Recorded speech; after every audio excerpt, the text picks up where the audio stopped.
Помал број на вработени во образованието, културата и други институции денеска беа присутни на протестот што го организираше Конфедерацијата на слободни синдикати во Штип.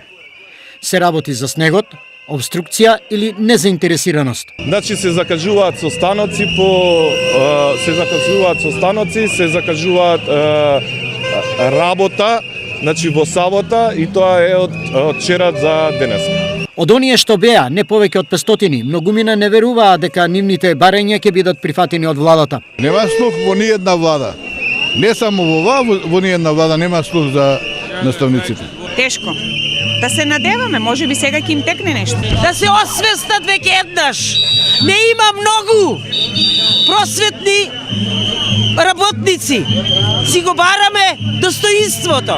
Скептицизмот за владините исполнување на нивните барања тргнува од пред една година, кога тие до власта беа доставени. Доколку нема рамноправен однос кон сите во културата, особено кон нас, СОН како најголем синдикат во дејноста култура, тогаш многу е известно дека еве вака со една поголема бројка на луѓе ќе дојдеме пред Министерството за култура. Но, без оглед на случувањата, досега нови моменти во искушение на владата ќе има доправа.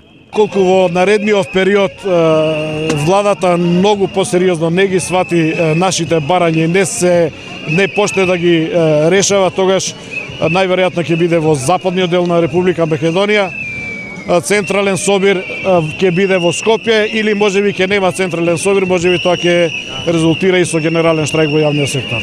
Инаку, Конфедерацијата на слободни синдикати, кои ги застапува интересите на околу 30.000 вработени во образованието, културата и други сектори, од надлежните за почеток бараа 25% изголемување на платата, исплата на К15, работа без притисок и мобинг, сигурноста на работното место и почитување на социјалниот диалог.